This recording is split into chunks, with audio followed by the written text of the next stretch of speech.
Yeah.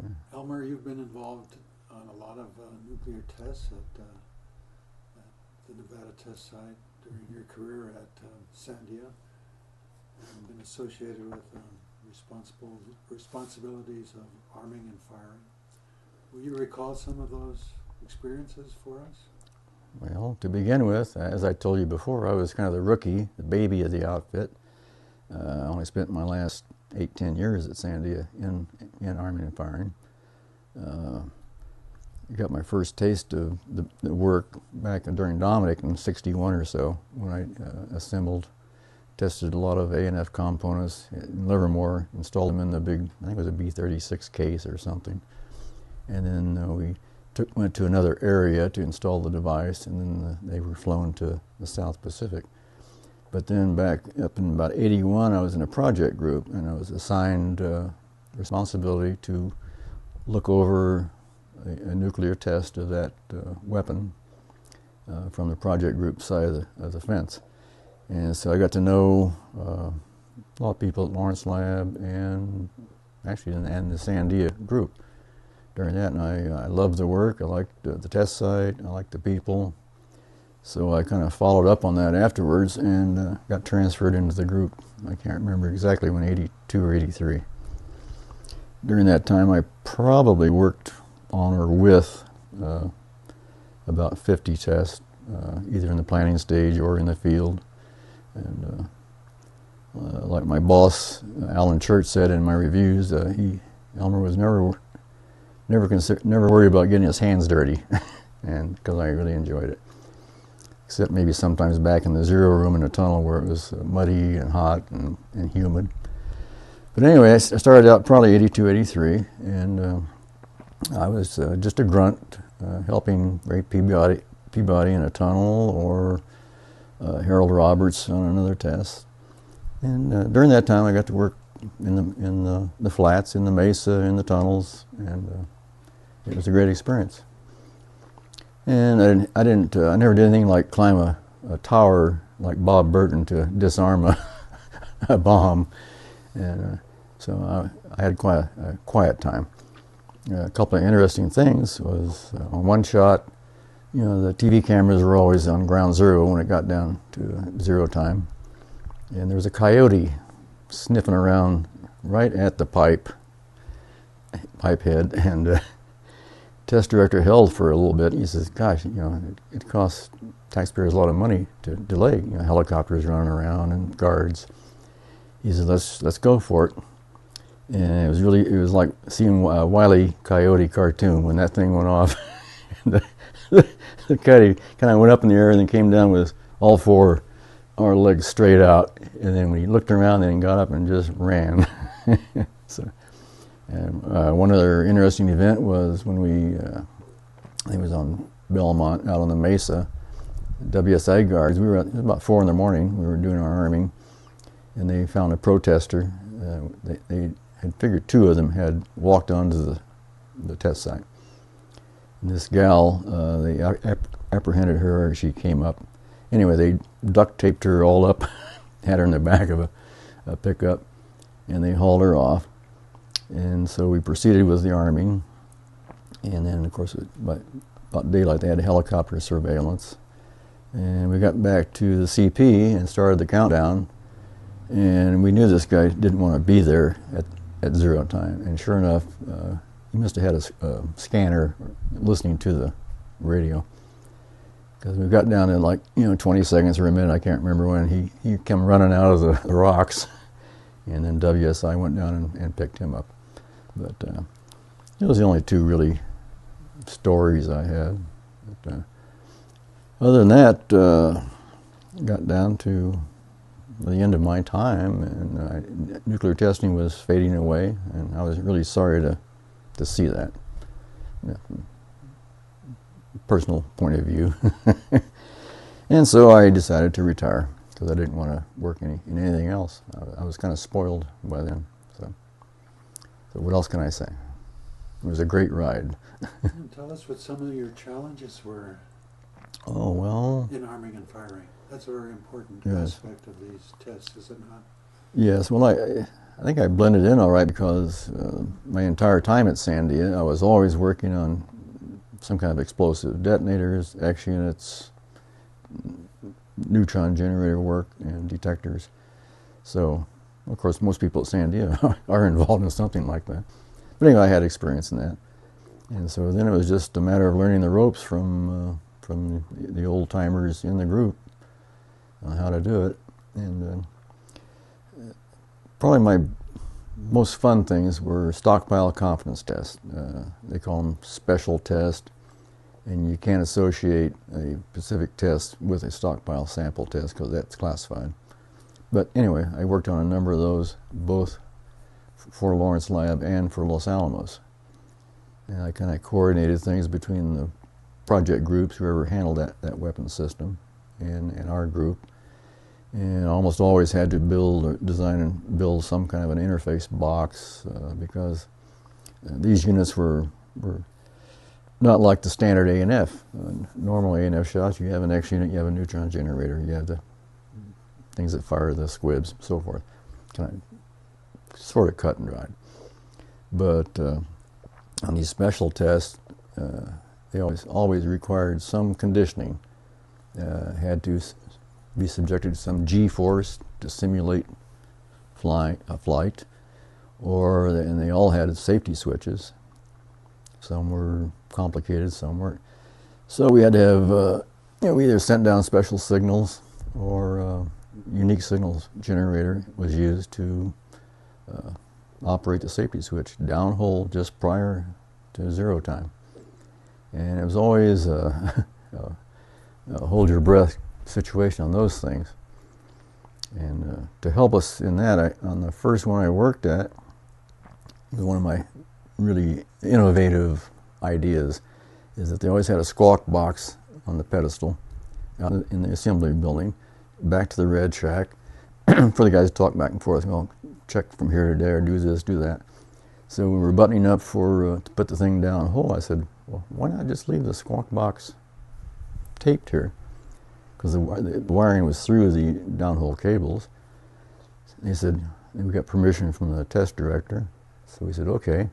So on the final arming that morning, we took the squawk box in the red shack, just laid a telephone on it. It was kind of a crude setup then. And that phone went to the CP. So when zero time approached, they turned that system on, and we could hear the heaters downhole, because it was a hot shot. We could hear the heaters running, and then at a certain minus whatever, you could hear the heating fans shut down. It's like, yeah, that's good. And then we waited, and then bang, we could hear valves being fired. We could hear the noise from the arming squib firings, and everybody says, okay, that's working, that's working, that's working, that's working, and then boom. So we used that on a number of shots afterwards, except they hardwired it, made it a little more sophisticated. And especially on a stockpile confidence test, where we're sending unique signals, which were complicated coded signals. But as zero time approached, sure enough, we hear this so we knew this thing was stepping and functioning. And it didn't matter, but it gave everybody a warm feeling. So other than that, I enjoyed, as I said, I enjoyed those shots more than anything.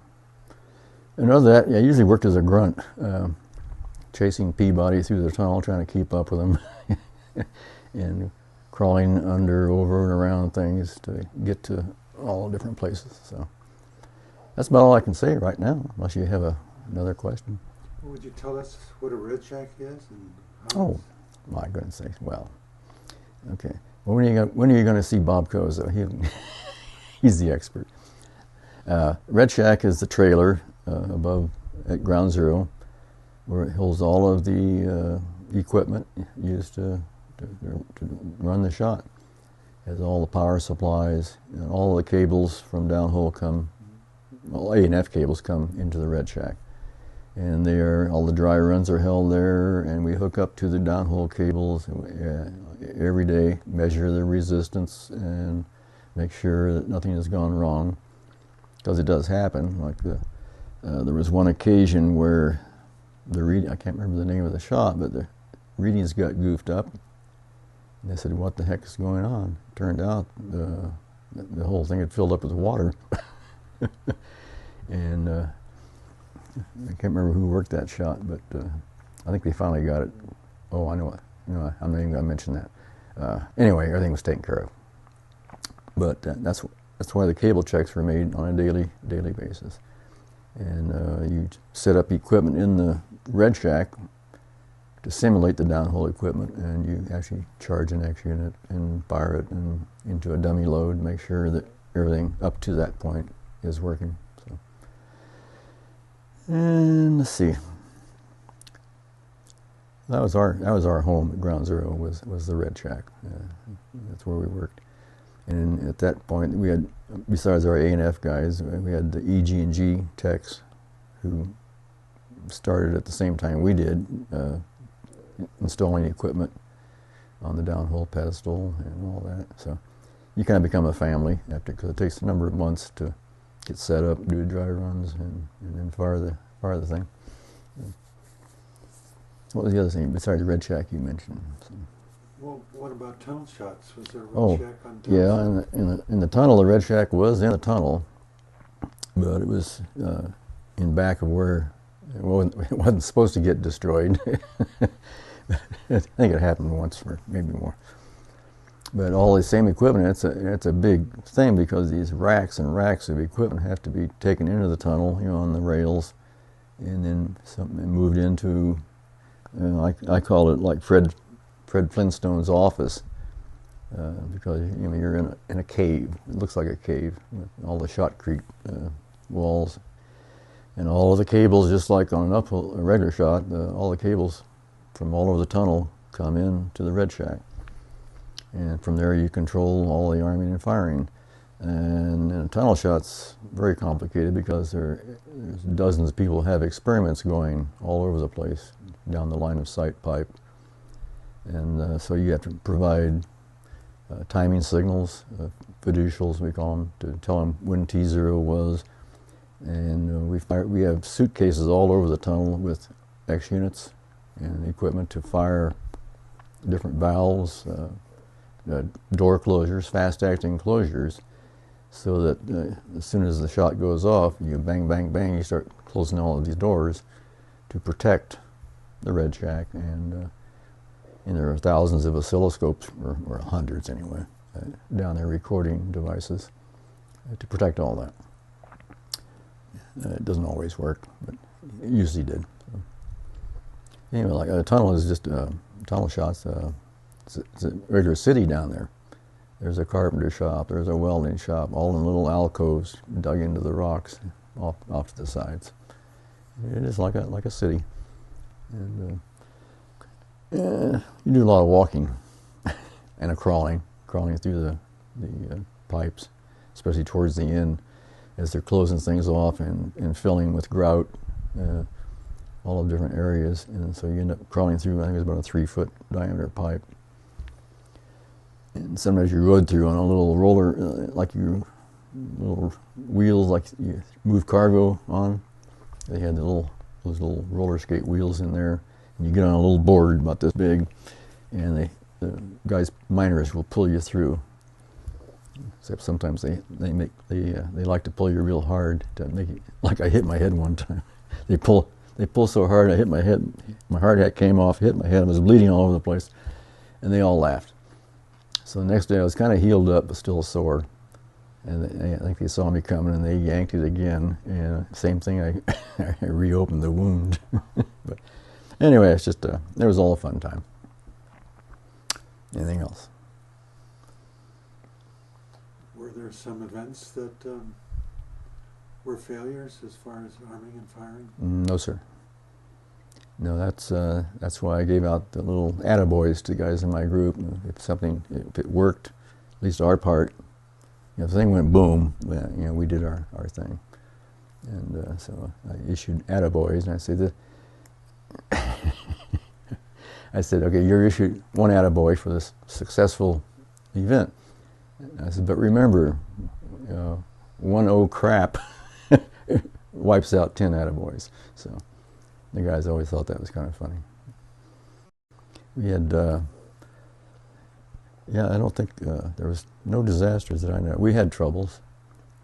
You know, a lot of times, like I said, readings went bad. There was water in the hole, and other things had to be done.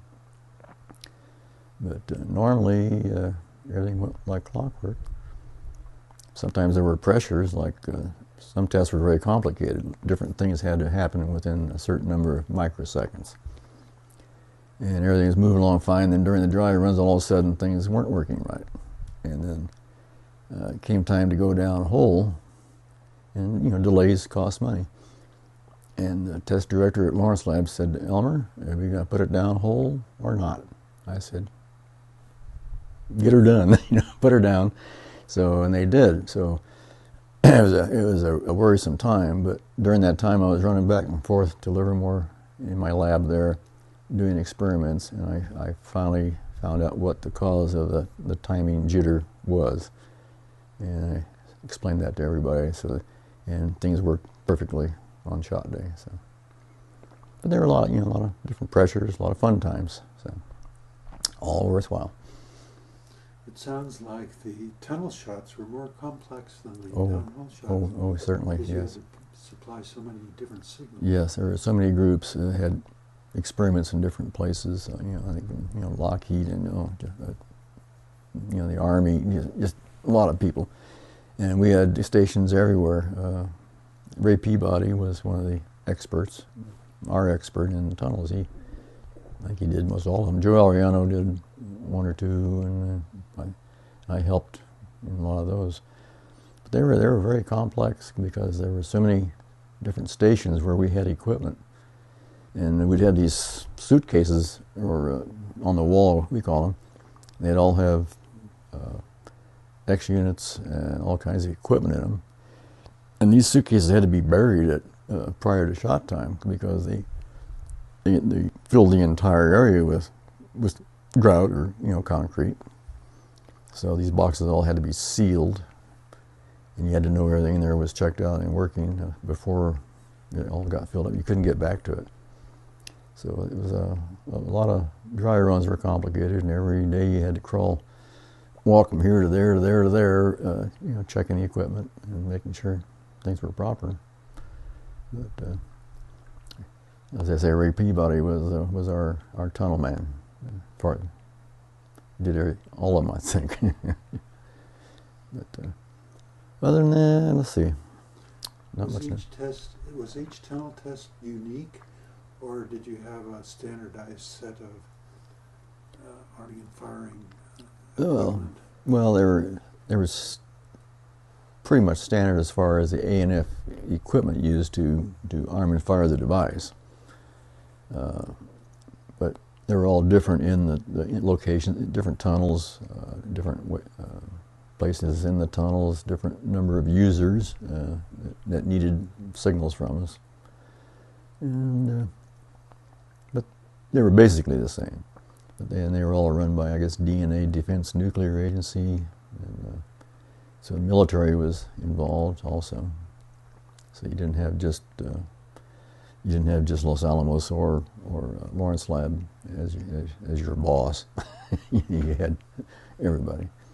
So, but they were complicated, and you get plenty of exercise when you work a tunnel. You did arming and firing for both weapon laboratories? Yeah, normally our A&F group was Lawrence Lab.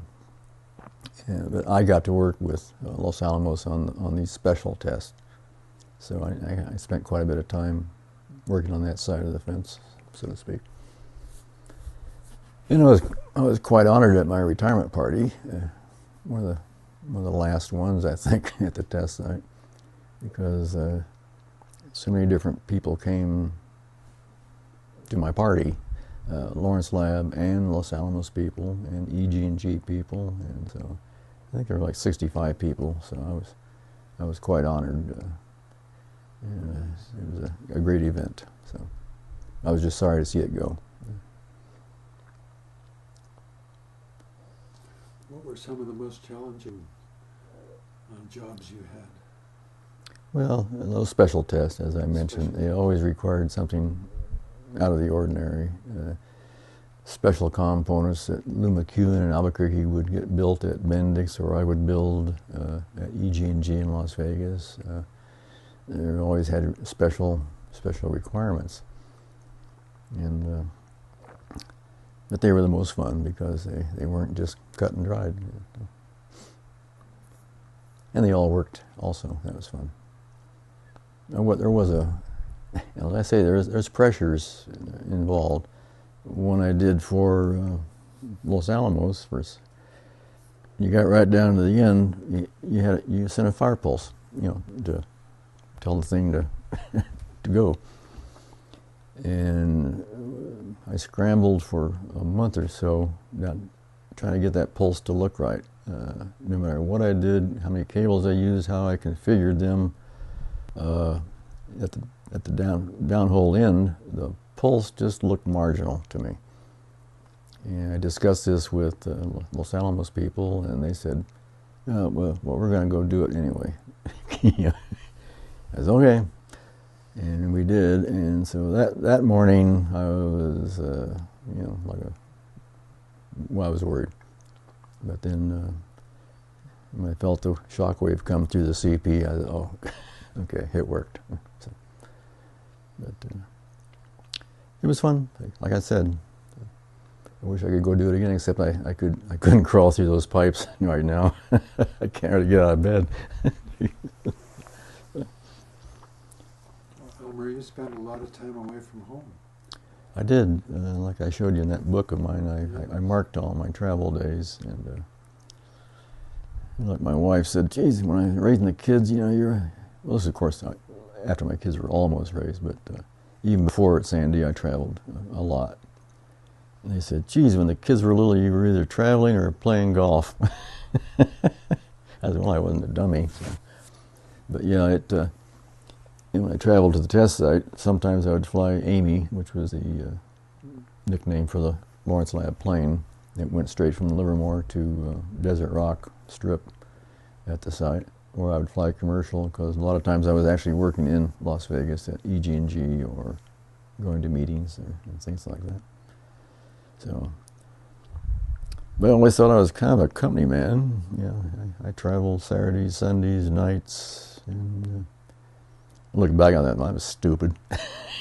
But you must have liked your work very much. Well, I did. That's why I did it, and I put in long hours and traveled on strange days, simply because it made me feel better to get things done. So, of course, I never got paid for it. Like every Sandian says, "Boy, I'm worth more than that." You know how that is.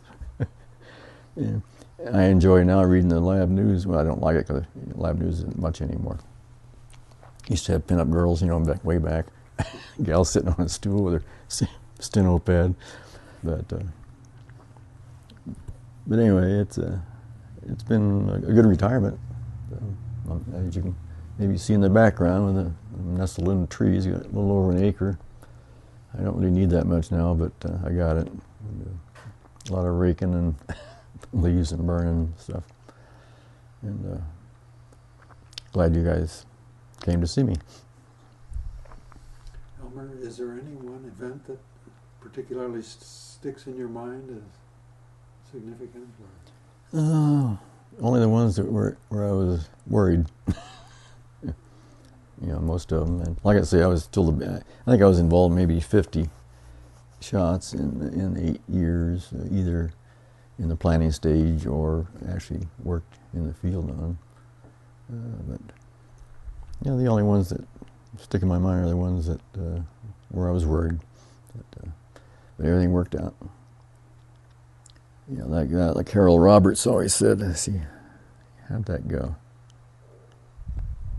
Oh, he says, in arming and firing, there is no such word as oops. I always thought that was pretty good. Yeah. Of course, the primary thing was nuclear safety. I went to a lot of meetings, and a lot of planning went into nuclear safety. You had to make presentations to the Nuclear Safety Committee on just why and how this was going to be a safe execution. So Safe in what sense? nuclear safety. We don't want it. Well, you don't want anything to blow up accidentally. Even if it wasn't nuclear, it would make a mess. So safety was the prime concern. Had the two-man buddy system. You never work hands-on by yourself on a device or be around a device by yourself. We had to go see the shrink every year and get a physical and those things. Of course, I always had to go see our shrink, and he'd tell me his troubles about his daughter who got divorced and the kids and da-da-da-da. And I said, "Oh, golly, Doc, that's terrible," And I say, "Well, don't worry about it. Just reverse psychology, I guess you'd call it." But, in the buddy system, was one of the buddies a member of the other lab, say like Livermore Lab or? Livermore Lab, yeah, you could be a buddy. Los Alamos worked differently. If I was working on a Los Alamos shot, I was like non-existent as far as their system. I could not go into the Red Shack with one other Los Alamos guy. There had to be the two of them. Like I said, they didn't count me because I wasn't in their system. But I could go in with another Lawrence Lab, K. You'd be on the K list, which is approved, knowledgeable, and all that stuff. So.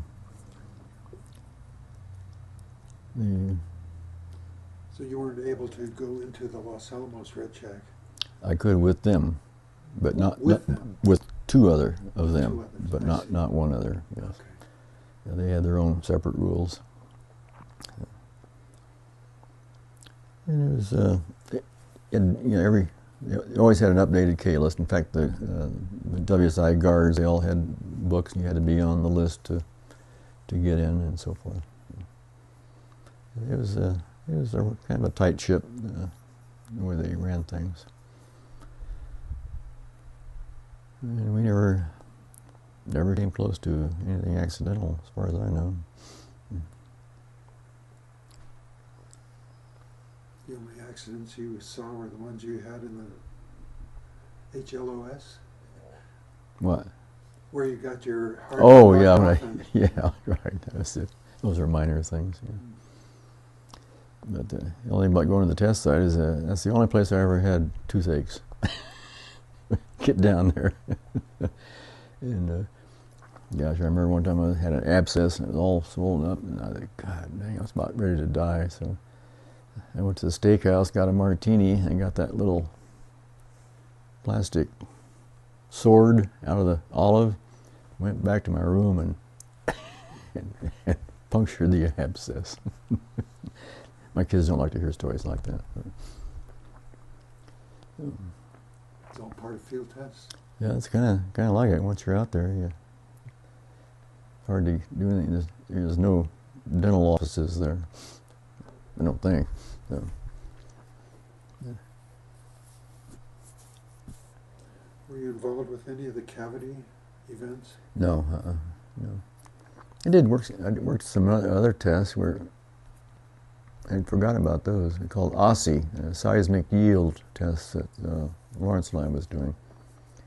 That was kind of interesting. They drilled a lot of holes, very small diameter, down quite deep, and put charges in a row, and they'd set these off, and they'd put seismic measurement devices around the area to do various experiments.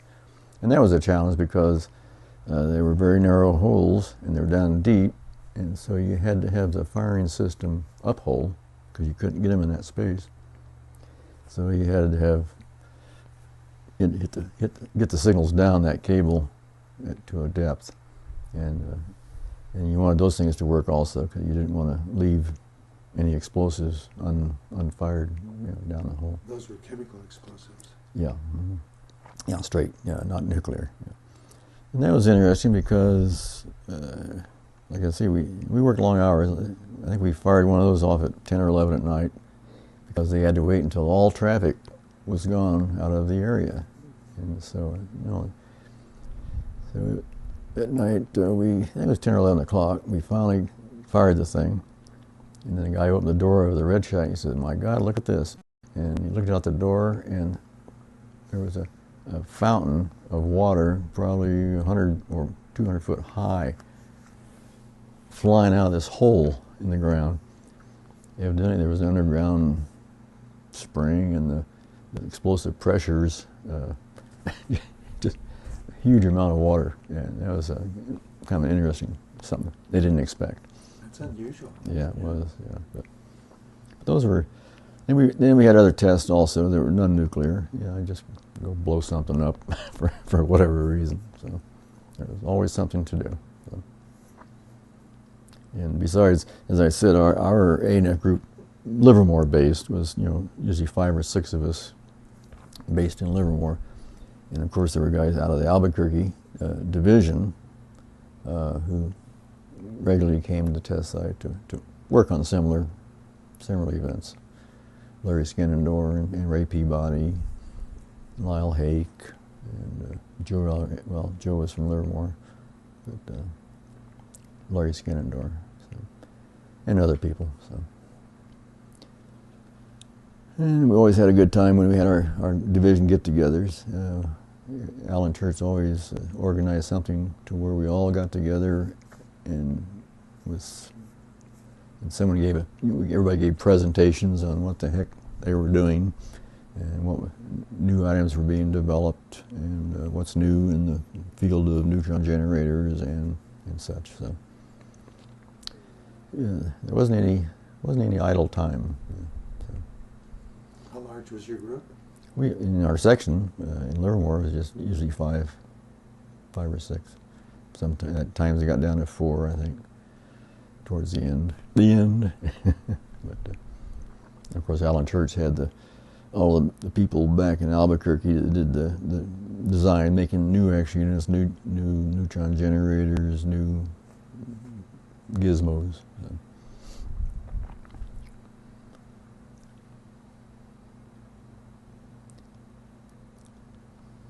Is there anything else No, you'd like to recall? No, I don't really think so. I have a question for you, sir. Sure. And if you'd answer Al, Okay. I just have a hard time visualizing what a downhole centrifuge would have been like. And how it would have gotten down there and stuff like that. It seems like the scales, I just can't visualize the scale of the downhole, the size of the... Yeah, it would take a big room. But, Tell Al about it. okay. Well, of course, at the test site, we had the centrifuge out in Area 7 or somewhere. I was involved in that a number of times. Oh, that was another story, by the way. And of course, and there's one at Pantex and here and there, but yeah, a downhole centrifuge would have been an enormous problem. But normally we would take something that required centrifuging and do it in Area 7, whatever, and then haul it back to wherever it stayed, and then before going to ground zero for the shot. And so, but speaking of that, one time we had this live unit on the centrifuge, and I had made this little gizmo. We had to get in there and measure things to make sure the centrifuge did its job. And so I had my little special low current meter, and equipment, safety-wise. And I was down in the pit, and everybody else was up around the top of the centrifuge. I was down there by myself, and I had a battery and switches and stuff. And I got down there, and just as I flipped the switch to make this measurement, a damn sonic boom, a jet went over, and just scared the crap out of me. And the guy said, "Don't worry, Smith." He said, "If you can hear it, you're all right." So. That was another little touch and go thing. Yeah, a lot of there were shots. Well, I guess up in that the old other guys worked on up in Alaska or the Aleutians or wherever it was, where they had huge rooms down hole where you took an elevator and worked down below. But I never had to experience anything like that. So, Amchitka was in place.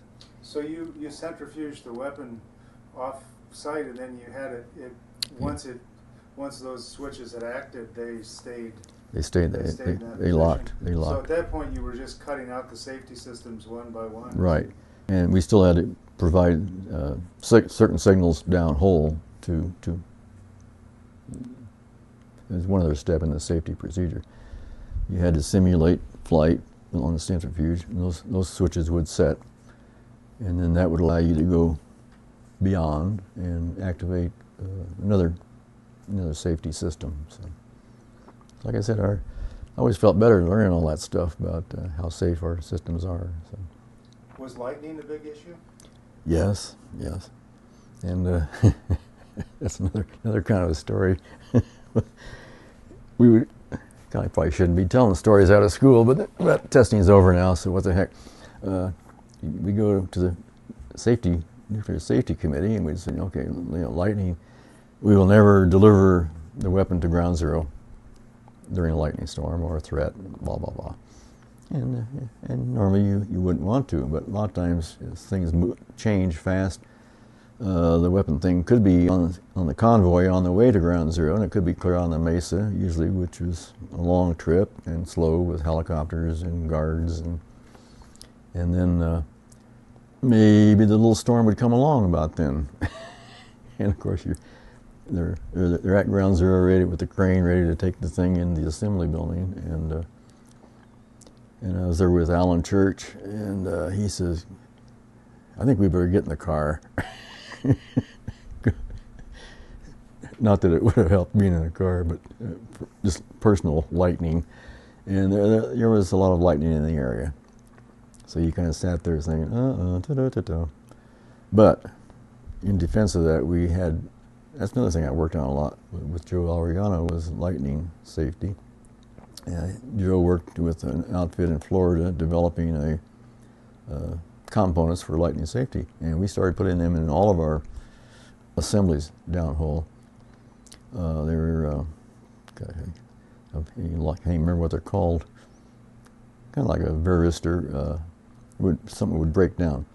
If lightning came down our arming firing lines, you get so far, and then it would get shunted to ground instead of going into the detonators or so. And we did a lot of tests. In fact, Joe Ariano, if you interview him someday, he would get inside this big metal barrel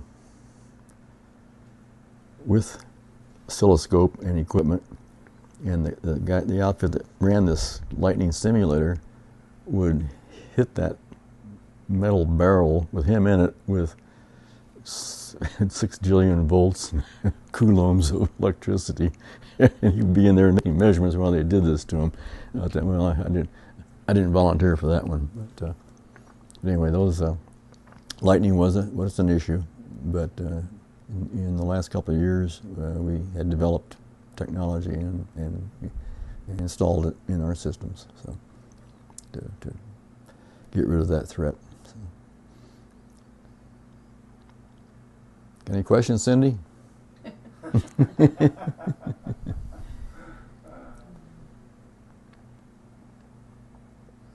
Well, you were gone a long time on some of these projects. What'd you do for recreation?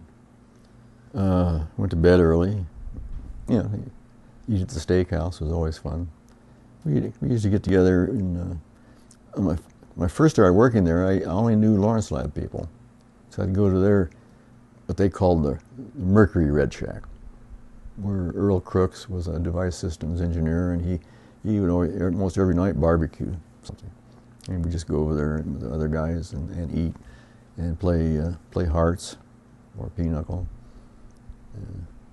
and then just go to bed because you always had to get up 4 or 5 and to be out on the site early in the morning. And then later on, I started knowing more the Sandia side of the fence, and so I started going to Adam Trujillo's room because he always barbecued or made a pot of pozole or something. And so that was about it. Sit around, talk, eat, have a few drinks, and go to bed.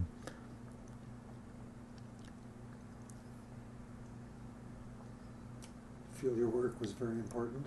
Oh, yeah, I did. Yeah. I liked it more than anything else I ever did at Sandia because there was always the fruition of your work. You know, you started something, you planned it, you fielded it, and then at zero time the earth would swell up, boom, and the cameras would jiggle, and you say, okay, I did my job. So, whereas before at Sandia, I'd work on weapon components. You always hope you'd never see them work. You know, you work on something to get built, put into a system, and then go into stockpile, and you didn't want to see those used unless it was for a test. So. Well, arming and firing was such an important aspect of every test. I need to change tapes out. Oh. Yeah, that may have been the beer thing. I don't know. I certainly never. I don't like beer. Little old crow, maybe. Yes. We're back, Al. Are you ready? Yep. Well, Elmer, I was going to ask, arming and firing is such an important aspect of every test, every shot. And you put together these A&F packages. Was there anyone who checked what you did? Yeah, you always had a review. Once we found out from Lawrence Lab the requirements, what kind of detonators are going to be used, how many gas bottles are going to be fired, blah, blah, blah, and what the timing was for different things. Then we would have a number of design reviews where you go to a meeting with Lawrence Lab people and the device physicist, whoever was the brainchild of this thing. And you'd say, okay, we're going to do this, we're going to do that, this is our plan. And we give them a block diagram, which they would sign off on. And then, of course, during the dry runs, you check these things out, make sure you'd fire whatever you needed to fire to prove that the system worked and satisfy people. I think we had a lot of meetings, and to tell people what we're doing. And I think we had our own in-house review too, I believe, just in our group, as I recall, before we went to the Lawrence Lab people or whoever. You must have kept very busy. You mentioned that in 8 years you participated in like 50 shots. Yes, that's how many were conducted. Well, that's a shot every few months. Yeah, it was. Like I say, I knew things were wrapping up because they were fewer. Maybe the first couple of years there were 10 or 12 shots, and then 8, and then 6, and I think when I retired in April '92, and I actually came back through Geo Centers just to help Peabody on the last tunnel shot. And I think that year there was one regular shot in the spring, and then the tunnel shot that summer, fall. So I got fewer and fewer, but I think it was like 50 that I didn't work in the field on all of them, but I always went to meetings on them and the planning stages. You must have put in a lot of overtime. I did. And a couple of times I think I actually got paid for it. And normally it was just, you're on your own, you work it, and it was always one of my things. I always told Kozo and the other guys, you guys make twice as much as I do, and I'm your damn supervisor. Because they got paid overtime. And then, and some of that time was kind of not too busy time. Once the thing was put down whole, you did daily dry runs, and so you just had to do a couple of dry runs a day. Other than that, you just twiddled your thumbs out at ground zero. Or they played Tonk a lot. I don't know if you ever played Tonk, some silly card game they liked. But most of the time, you get very busy. And it was, like I say, a lot of travel time, and sometimes pressures. So. Did you have a lot of support at the test site when you needed? Oh, that was back in the old do anything, you need something done. If the device systems engineer said, "Oh, we need a step here or a platform or this or that," well, the guys were, from Rico or wherever, we're right there, bang, bang, get it done. And that was one thing I liked about the place. You didn't have as many rules and constraints as you did either at Albuquerque or Livermore. It was a kind of a different setup. You could get anything done. In fact, another mild story here about where our housing area there in Mercury, where we usually stayed. Somebody decided they wanted to roast a burro or a pig or something. So that night, some guy had a couple of beers too many, and he went and sort of borrowed a backhoe from somewhere, drove it over, and dug this huge hole. and I guess later the sheriff or whoever showed up saying, you know, you can't just dig. There might be underground utilities, and plus you stole the backhoe. But they let it slide, and then the guy in a welding shop welded this huge steel box and brought it down, and they set it in this hole with a hinged lid. I think he got into a lot of trouble over that. I think he got canned. but they had their barbecue. I think it was used once. They couldn't find the burro, so they roasted a pig. We had a luau. So yeah, it wasn't all work down there. Yeah, it was some fun in the evenings. So, probably get somebody in trouble for this. I think the statute of limitations is over. Yeah, probably so. Probably so. As my wife says, it's water under the dam and over the bridge. She gets things kind of mixed up. I appreciate you guys coming out here. That's kind of a long haul. We appreciate hearing about your experiences. Mm-hmm. It's important work. Yeah. Well, you got to take a videotape of my souvenirs. My gosh. The signs I stole from the test site, but I considered the fact I just reduced the workload on Rico. They didn't have to go pick up those signs along the road.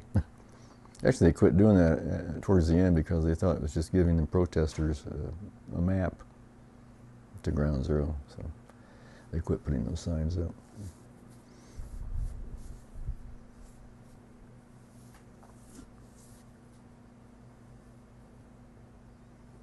Do you have anything more to say? Not really. That's about it. Like I said, I had a short career, so I have short stories. But it was fun.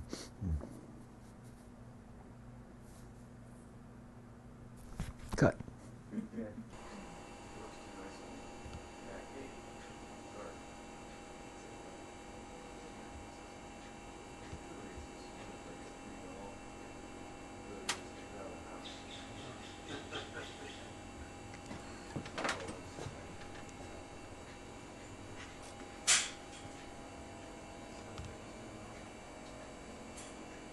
I think I was the last guy to get one. This is called the ghost picture, a retirement gift from the chest site. And what are we looking at there? Well, it's the Yucca Flats, and back in the mesa back here, the tunnels are up in here, back in there, and the top of the mesa, of course, where the high yield shots were done, were up and beyond. So you always had a fair long drive to work and back. Yeah, very nice.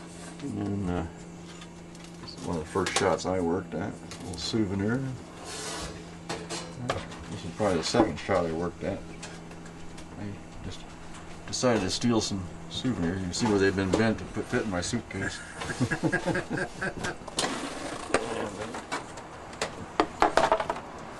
I don't know what you might want to see. Oh, just give me a quick tour here. Well, there's President Welber when he was at the test site with me wearing this silly shirt. Nice. This was a tunnel red shack. So you see all the equipment in there. Hang on just a second here. Oh yeah. In fact, if you want to see some tunnel things, let me just go back here.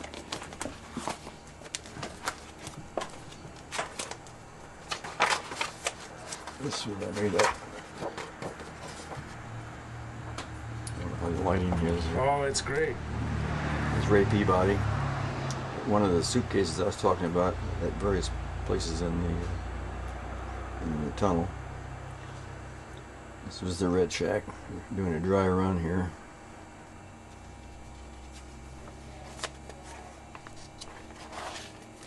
And there's one of the things you crawl through. Oh, yeah. One of the tubes, pipes. There's another A&F suitcase over here, along with somebody's experiments. That we use this A&F suitcase to fire certain things on that experiment.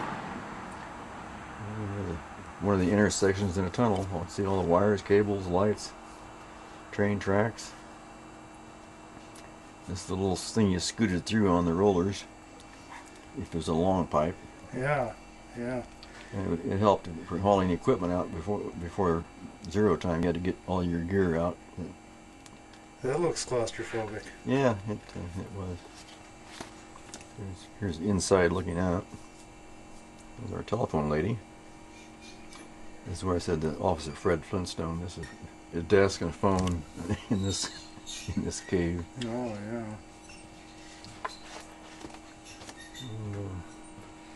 This is behind the racks in the Red Shack, for all the cables coming in from various places in the tunnel into this distribution point.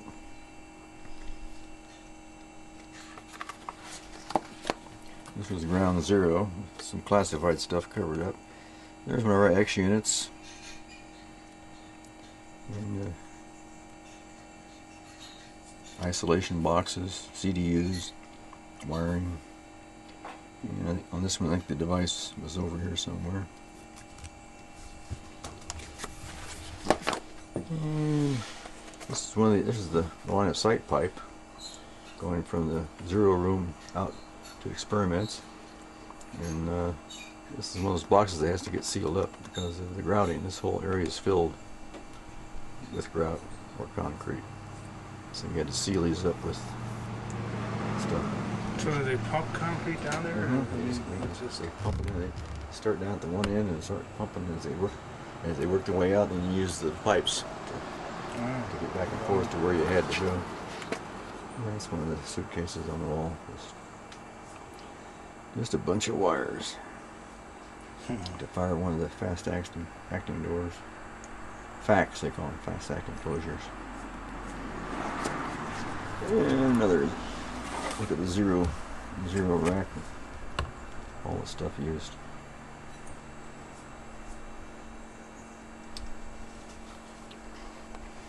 And that's where AF guys usually stayed, in these rooms. There's Jerry Slusser, that lab plane, his last flight after he had his retirement. I say he made something like 375 round trips on that plane. Wow. You recognize the name. This is 61. I recognize ones I worked on Bighorn in Arkansas, some of the code names. People knew where these things were actually assembled.